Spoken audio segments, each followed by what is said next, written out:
Gloire au Seigneur, amen. Gloire au Seigneur, amen. Ce soir, je suis un peu troublé, mais je pense que les frères et les sœurs qui sont ici, ils vont m'accompagner pour apporter la parole de Dieu. Amen. Gloire au Seigneur. Alors ce soir, je remercie les frères de m'avoir invité et je vous salue au nom de Jésus ce soir. Alors ce soir, je voudrais vous apporter ce que Dieu a mis dans mon cœur. Je me suis mis en part comme serviteur de Dieu. Et ce soir, je voudrais vous parler ce soir du but de la vie. Vous voyez, on a eu quelques témoignages ce soir, nos frères qui sont passés, qui ont parlé de l'Église, ils ont parlé un petit peu de différentes choses qu'ils avaient dans leur cœur. Et je voudrais prendre dans Jérémie 17, 7, ce récit qui dit « Béni soit l'homme qui se confie dans l'Éternel, et dont l'Éternel est l'espérance. Il est comme un arbre planté près des courants d'eau, et qui étend ses racines. La Bible dit qu'il ne s'aperçoit point de la chaleur quand elle vient, et son feuillage reste vert dans l'année de la sécheresse. Il n'a point de crainte, il ne cesse de porter du fruit. Moi, l'Éternel, j'éprouve le cœur et je sonde les reins. Gloire au Seigneur. Gloire au Seigneur. Amen. La Bible dit qu'il ne s'aperçoit point de la chaleur. Pourquoi? Parce que quand on a des problèmes, même dans l'église ou même dans nos foyers, on ne s'aperçoit point de la chaleur quand on a Jésus dans nos cœurs et dans nos foyers. Amen. Il étend ses racines vers les courants et son feuillage reste vert. Alors j'ai pris un thème dans la Bible, dans Ecclésiaste 7, 8, et je voudrais prendre ce thème avec vous qui dit « Mieux vaut la fin d'une chose que son commencement. » Dites Amen.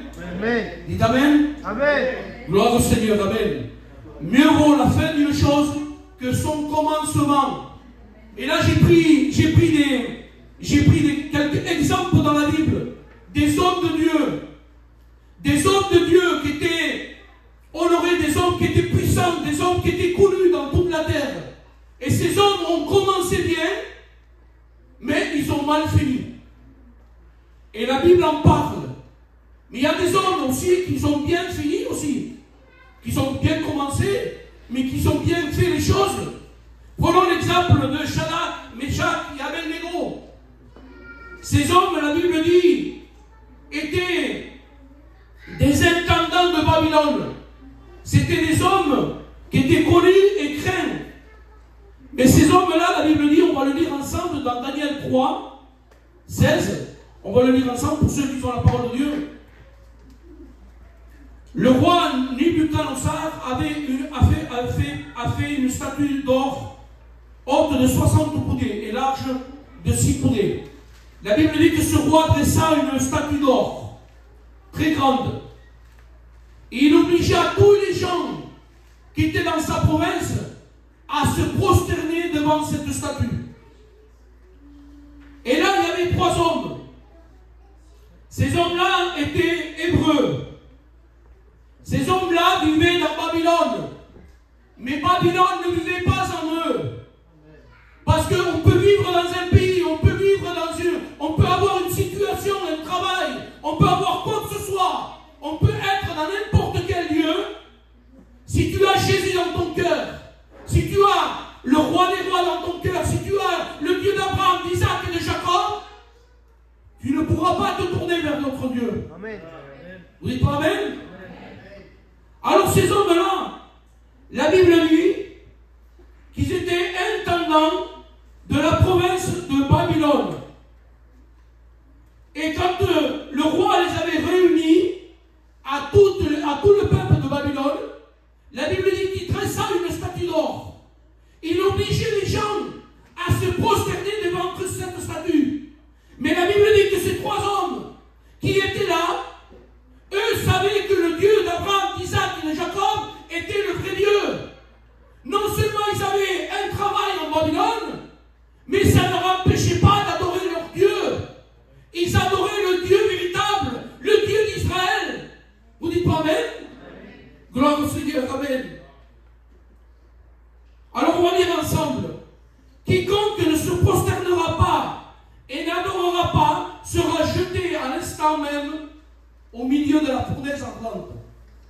Alors là, j'ai marqué ici que ces hommes refusèrent de se prosterner. Gloire au Seigneur. Alors je cherche un petit peu parce que j'ai marqué dessus, mais on va le lire ensemble. Gloire au Seigneur.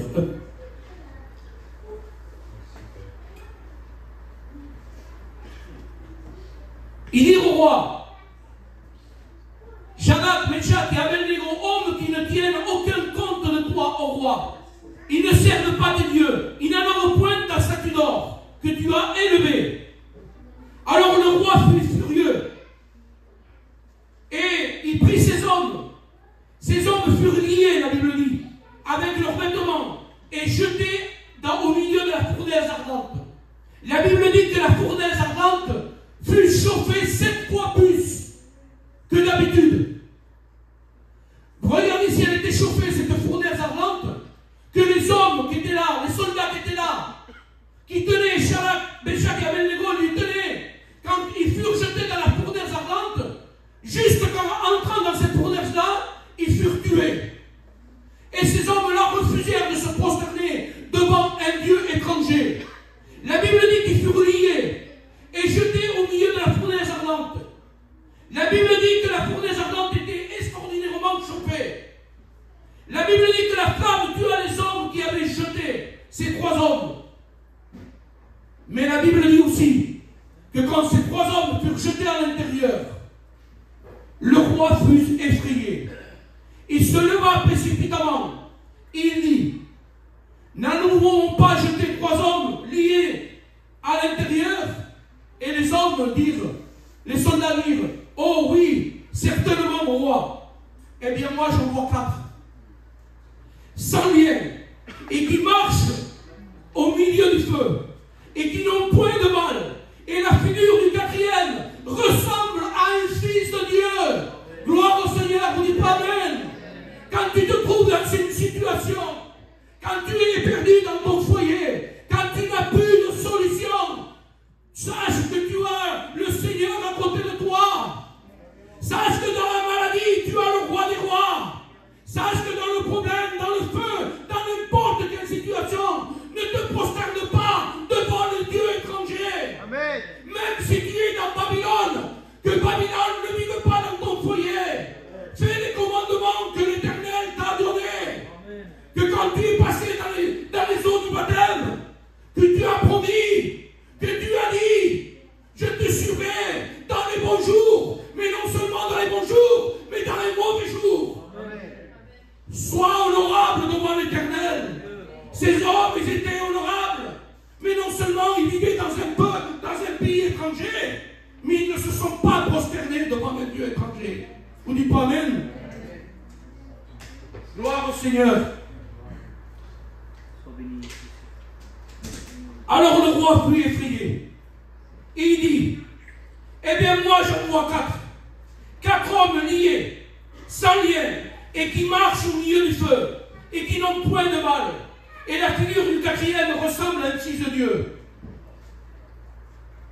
Lui qui avait dit à ces hommes-là, quel est le Dieu qui vous délivrera de ma main? Gloire au Seigneur. Dis pas amen. Quel est le Dieu qui vous délivrera de ma main? Sache que n'importe qui vient chez toi, ou qui te dise quel est le Dieu qui va te délivrer de ça, tu es dans une mauvaise position. Tu passes par la maladie, tu passes par l'angoisse, tu passes par le problème, tu passes par des problèmes financiers. Comment tu vas t'en sortir? Sache que tu as le roi des rois chez toi. Sache que tu as le roi des rois chez toi. Tu as le Dieu d'Abraham, d'Isaac et de Jacob. Tu n'as pas à te prosterner devant des dieux étrangers. Même si tu es dans une situation, dans un travail qui t'empêche peut-être d'avoir la bénédiction, sache que Dieu pourvoit à toutes choses. Gloire au Seigneur, amen. Et là j'ai pris l'exemple aussi de Élie. Vous connaissez Élie? Élie le prophète. Élie, l'homme de Dieu. L'homme qui a accompli des miracles extraordinaires. L'homme qui a défié les 450 prophètes de Baal. L'homme qui a défié ces prophètes menteurs.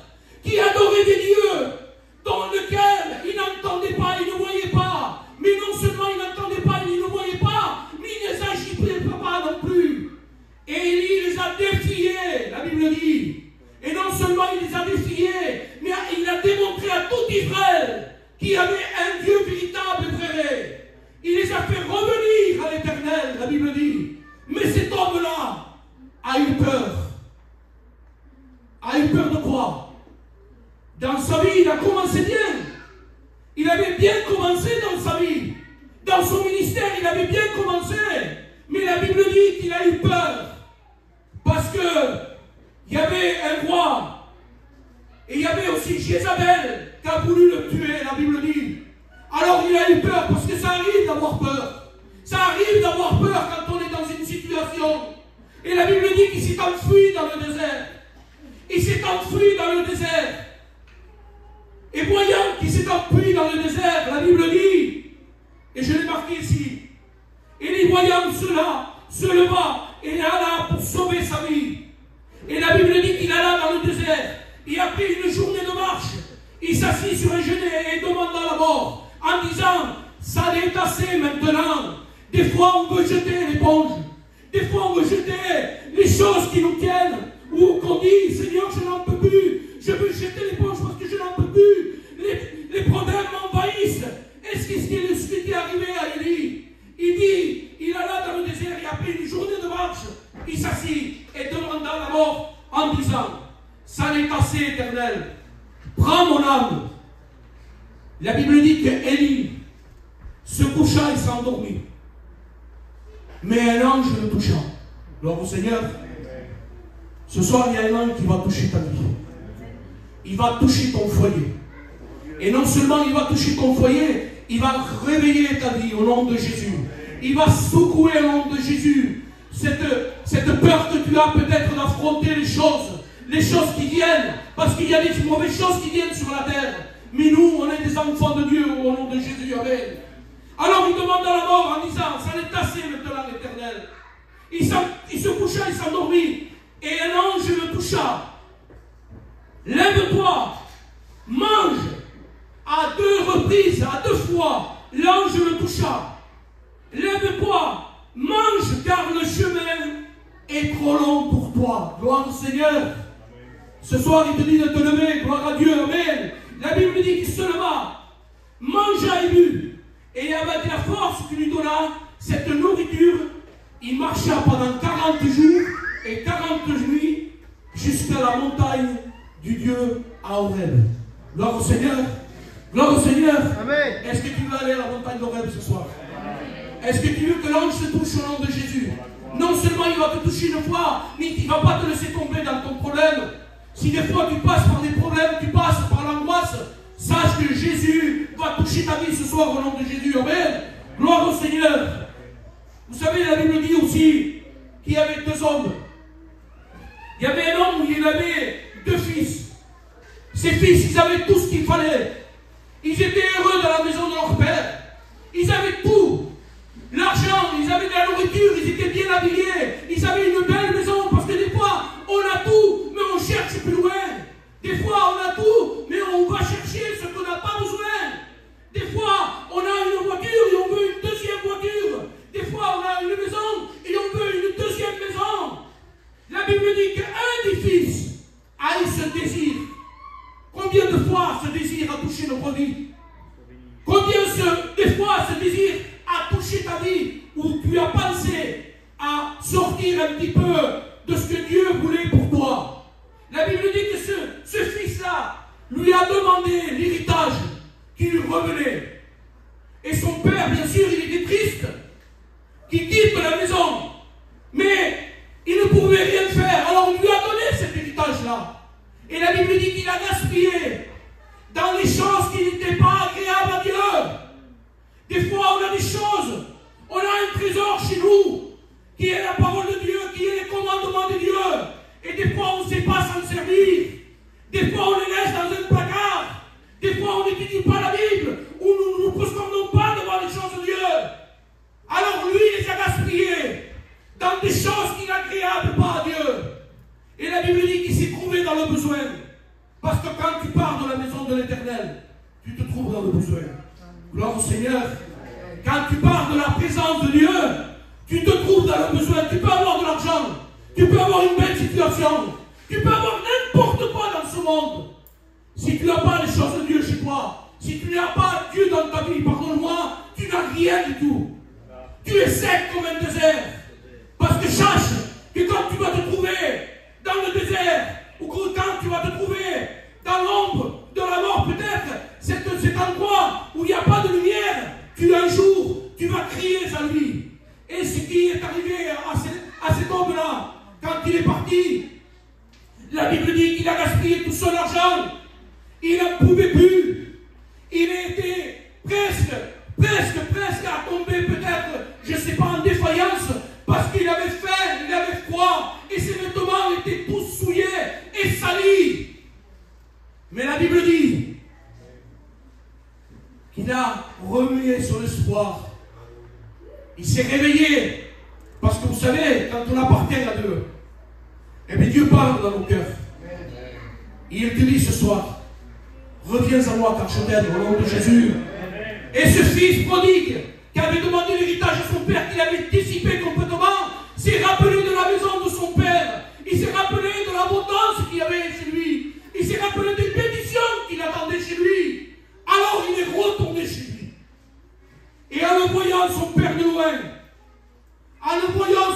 loin, avec peut-être un vêtement qui était tout sali, tout noirci, et il était sale parce que peut-être il était dans un endroit, la Bible dit, qui gardait les pourceaux et il voulait se nourrir de la nourriture des pourceaux. Quand on tombe dans le péché, pardonne-moi, on est prêt à tout. On fait n'importe quoi.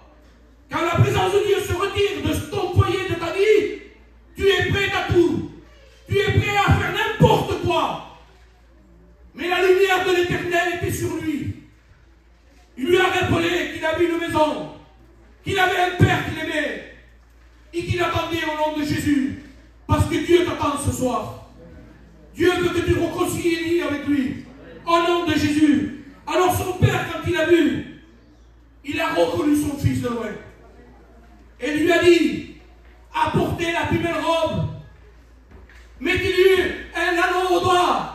Car le fils que j'ai perdu est revenu à la vie. Gloire au Seigneur. Amen. Alors là, je dirais, me vaut la peine d'une chose, que son commencement. Ce fils prodigue avait bien commencé. Il avait bien commencé, mais il allait mal terminer.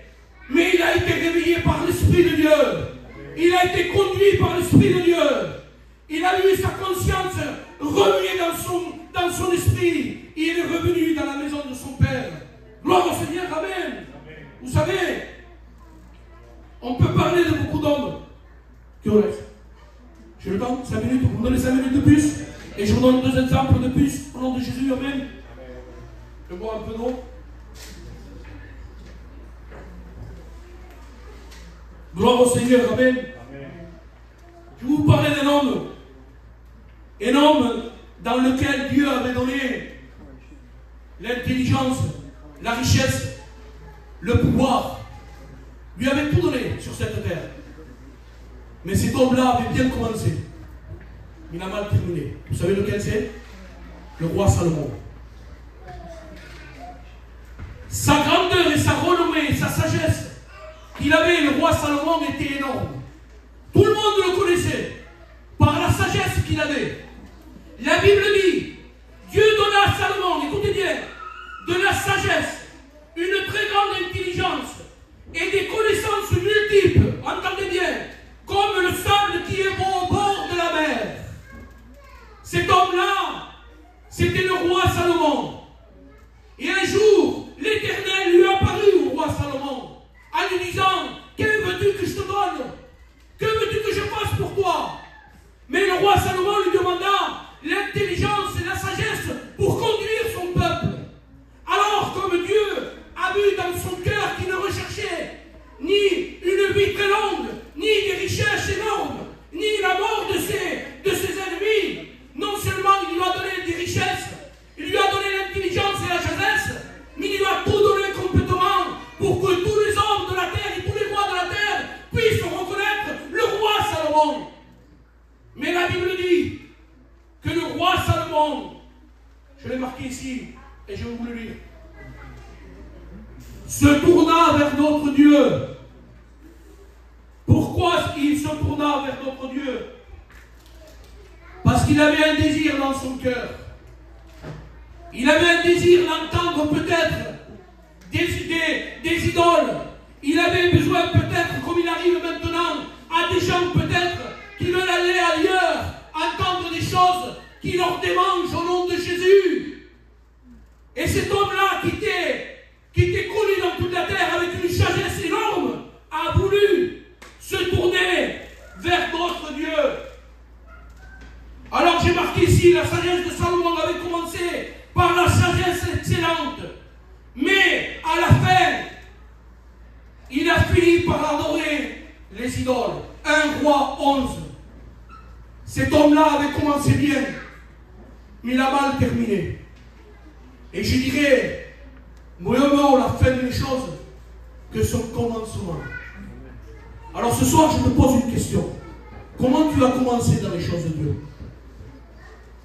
Est-ce que tu as fait une analyse chez toi dans ta maison?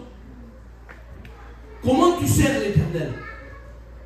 Comment tu te mets devant l'Éternel? Parce que moi, je peux prêcher ici, mais je peux faire n'importe quoi chez moi parce que vous ne me connaissez pas. Vous me connaissez juste de vue. Mais chez moi, vous ne me connaissez pas, vous ne connaissez pas comment je vis. Et vous ne savez pas comment je vais terminer. Parce que des fois, on commence bien, mais on termine mal. Pourquoi on termine mal? Parce qu'on ne fait pas les commandements de Dieu. Quand Dieu te dit quelque chose, quand tu l'as fait, et que tu as promis de le suivre, dans les bons jours et dans les mauvais jours, il faut que tu fasses ce que Dieu demande dans ta vie. Et cet homme-là a enlevé les commandements de l'Éternel dans son foyer.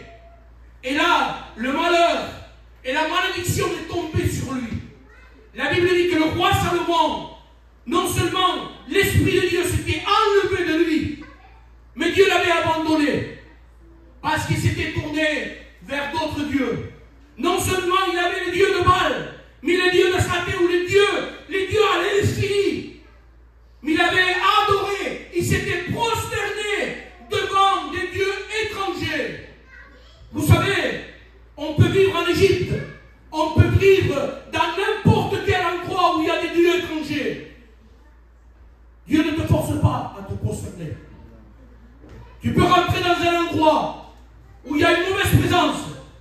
Mais si tu es un enfant de Dieu, si tu es quelqu'un qui adore l'Éternel, tu vas faire une lumière autour de toi.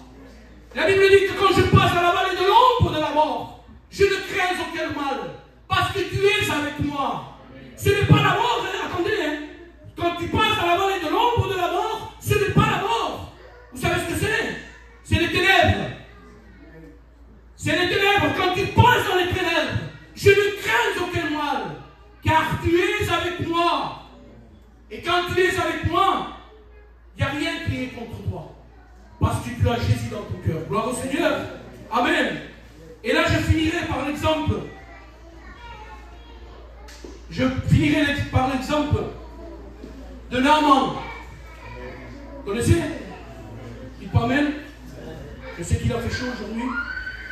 Mais on a quand même la force de l'adorer. Amen. De dire Amen. Gloire au Seigneur. Amen. Naaman le Syrien. Cet homme, la Bible dit qu'il était lépreux. Il avait une maladie incurable. Une maladie cachée dans sa vie. Un péché qui était caché dans son corps et recouvert avec peut-être, je ne sais pas moi, des habits somptueux, des habits qui brillent. Cet homme-là était Naaman, chef de l'armée du roi de Syrie. Et lui, il jouissait de la faveur de son maître. Alors cet homme-là, comme il avait la lèpre dans son corps, il n'avait aucune solution. Moi, je pense qu'il avait payé peut-être, je ne sais pas moi, des gens pour le guérir. Mais il n'avait aucune solution, il n'avait aucune guérison. Mais la Bible dit, or les Syriens étaient sortis par troupes et avaient amené captive une petite fille du pays d'Israël. Gloire au Seigneur.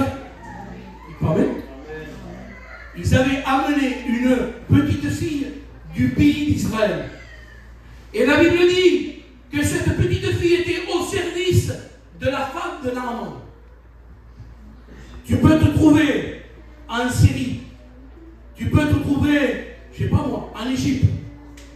Si tu as le Dieu véritable, tu vas témoigner au nom de Jésus. Et cette petite fille lui a donné la solution. Écoutez, et vous connaissez le récit. Mais cet homme fort et vaillant était lépreux. Or, les Syriens étaient sortis par troupes et avaient amené une petite fille du pays d'Israël qui était au service de la femme de Naaman.